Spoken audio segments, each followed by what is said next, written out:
Hello friends, स्वागत है आज का इस वीडियो में।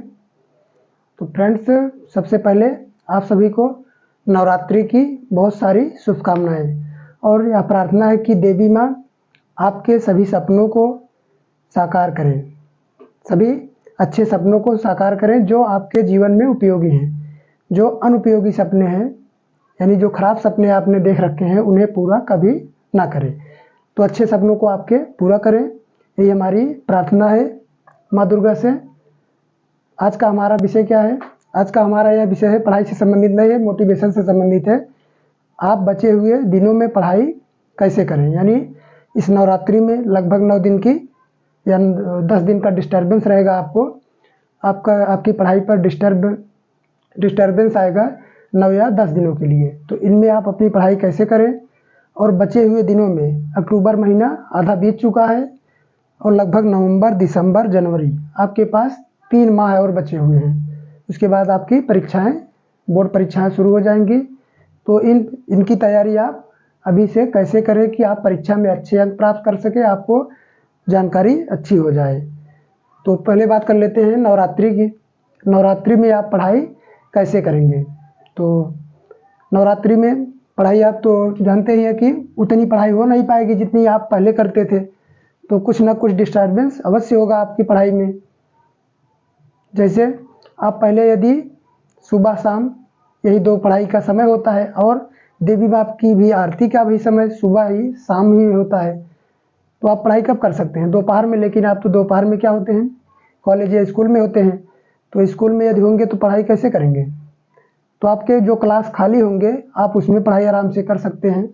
और यदि घर पर है तो एकांत में जाकर कहीं ऐसे स्थान पर पढ़ाई कीजिए जहाँ पर कोई शोरगुल या डिस्टरबेंस ना हो।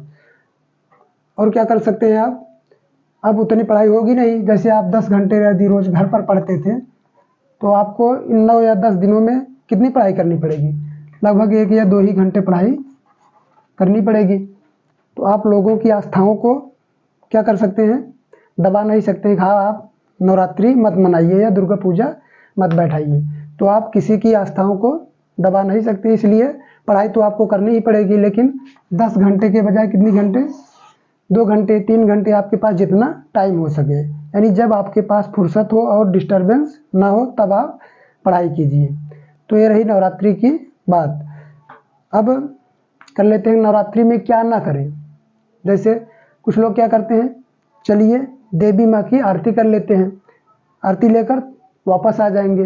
लेकिन क्या करते हैं, वहाँ पर गए और घूमने लगे, पापा की परियों के नज़ारे देखने लगे। तो ये काम आपको नहीं करना है। यदि आप पढ़ाई में यानी अपने जीवन में सफल होना चाहते हैं तो ये सब काम आपको नहीं करना है। यदि आपकी आस्था है देवी माँ में तो आप जाकर आरती लीजिए, प्रसाद ग्रहण कीजिए, और वहाँ से उनका मतलब आपकी जो आस्था है कुछ चढ़ाइए या फिर ना चढ़ाइए, वैसे ही चले आइए जिसमें आपकी आस्था है। तो ज़्यादा से ज़्यादा आधा घंटे 20 मिनट जो टाइम हो वही अपना वेस्ट कीजिए, बहुत ज़्यादा टाइम वेस्ट ना कीजिए। नहीं तो क्या करेंगे, आरती होने वाली है, पता लगा कि 8 बजे, और चल पड़े घर से 6 बजे, या 6 बजे नहीं चले तो 7 बजे चल पड़े। तो वहाँ पर क्या करने, चक्कर लगाने लगे इधर उधर, हाँ इधर उधर ताकने लगे। फिर क्या किए, 8 बजे आरती हुई, फिर कुछ देर ताका झांकी किए, उसके बाद तब घर आए। यानी आपका समय कितना नष्ट हुआ? यानी मान लीजिए आपने 9 बजे घर पर पहुंचा, तो कितना टाइम नष्ट हुआ आपका? 2 घंटे। जाना कितना चाहिए था? सिर्फ 30 मिनट, यानी आधा घंटे। आधा घंटे के बजाय आपका 2 घंटे, यानी कितना घंटा? 1.5 घंटे आपके वेस्ट हो गए। तो अभी आपको ये 1.5 घंटे की कीमत नहीं पता चलेगी, लेकिन जब आप इन परिस्थितियों को पार करके आगे बढ़ेंगे और जीवन में हम लोगों के स्थान पर पहुंचेंगे, यानी जहां पर हम हैं, संघर्ष कर रहे हैं, तब आपको पता चलेगा कि ये 1.5 घंटे की कीमत क्या थी, हमने उसे वेस्ट क्यों किया। यानी ये सोने के समान, सोने से भी अधिक महत्वपूर्ण है। इसलिए आप लोग अभी अपने समय को वेस्ट ना कीजिए। यदि वेस्ट करेंगे तो आगे आने वाले भविष्य में इतना पछताएंगे कि अभी हम कुछ कह नहीं सकते। आप ही अंदाज़ा उसका लगा पाएंगे कि हाँ सर क्या कह रहे थे, और यह सही है कि गलत है। तो आप अभी पढ़ाई कर लीजिए, और लाइफ में ये सफल हो जाते हैं तो क्या करेंगे, 2 घंटे के बजाय 5 घंटे जाइए, कोई दिक्कत नहीं है। तो आपके पास टाइम ही टाइम होगा, कोई दिक्कत नहीं है।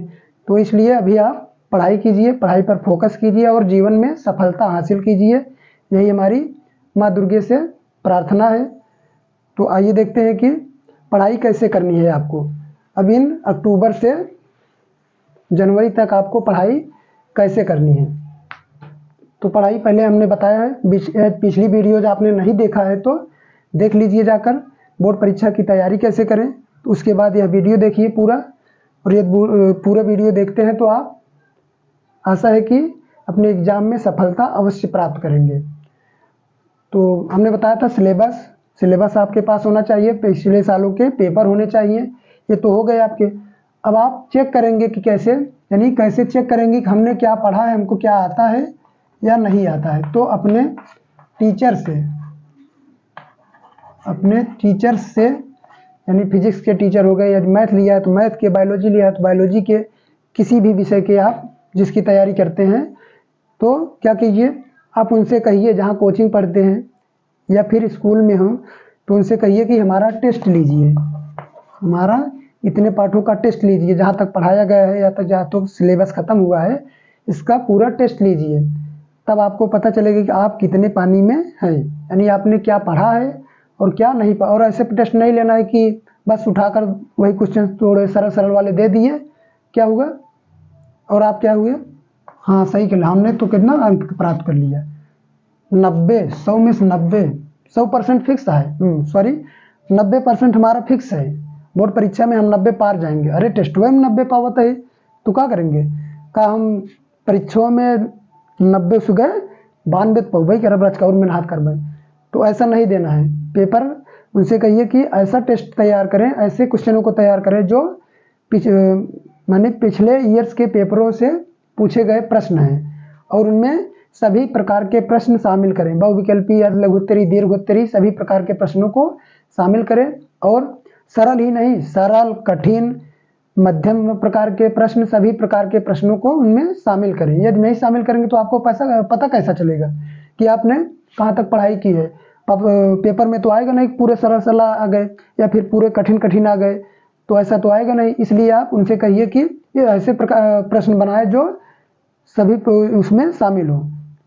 और एक चीज़, हार्ड भी ना बनाए कि पूरा हार्ड बना दीजिए और आपने 100 में से कितना अंक हासिल कर लिया, पता लगा आपने 20 अंक प्राप्त किए, 100 में से 20 अंक, तो क्या होगा, आपको डिमोटिवेशन होगा।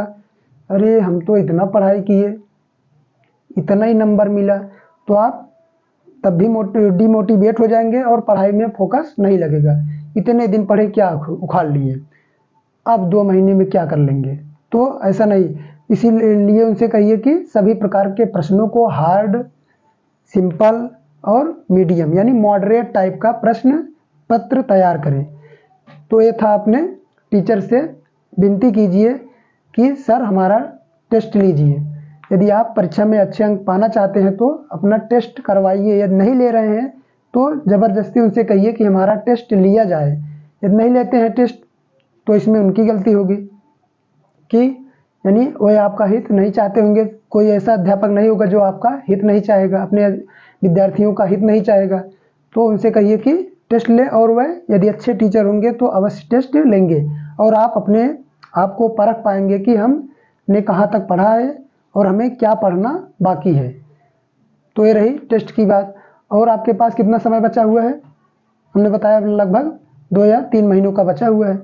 तो 2-3 महीनों में आप इन 10 दिनों को छोड़कर, नवरात्रि के दिनों को छोड़कर अच्छे से मेहनत कीजिए और ज़्यादा इधर उधर ना कीजिए, यानी घूम फिर ना कीजिए, दोस्तों के साथ घूमना फिरना और सब एक काम बंद कर दीजिए। यदि आप परीक्षा में सफल होना चाहते हैं तो जो आपका टारगेट है 90% पास होने का टारगेट, कुछ लोग क्या करते हैं पास हो जाए किसी तरह बस, तो पास होने का ये टारगेट है तो भी आप अब से पढ़ना शुरू कर दीजिए। अभी तक आपने जो पीछे पढ़ा उसे भूतकाल में ही भूत बना दीजिए, लेकिन अब जो भविष्य आने वाला है उसे आप संवारिए।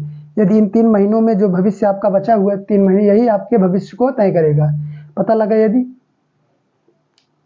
माता की कृपा से न हो, शायद फेल हो गए आप, तो क्या होगा, 1 साल और आपको मेहनत करना पड़ेगा और अपने आप से अंदर अंदर बहुत दुखी होंगे कि हमारे अंदर काबिलियत नहीं है। काबिलियत है, लेकिन आप उस काबिलियत को पहचान नहीं रहे हैं कि आप क्या कर रहे हो, क्या कर सकते हैं। कोई आपको मोटिवेट नहीं करने वाला है कि आप पढ़ाई कैसे करें। और घूमिए मत ज़्यादा।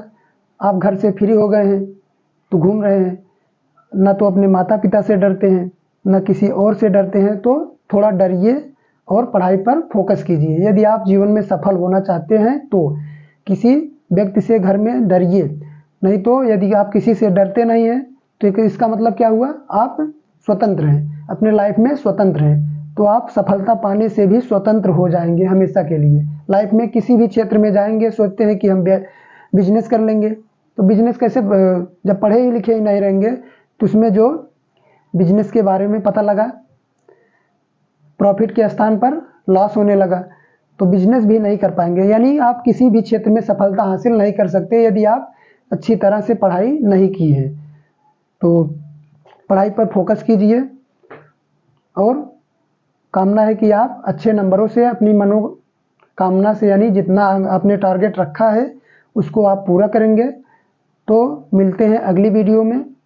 यदि वीडियो पसंद आया हो तो और आपको कुछ मोटिवेशन मिला हो तो अपने दोस्तों को भी मोटिवेट कीजिए और लाइक कर दीजिए वीडियो को। मिलते हैं अगले टॉपिक्स के साथ, आपके पाठ्यक्रमों के साथ। तब तक के लिए नमस्कार।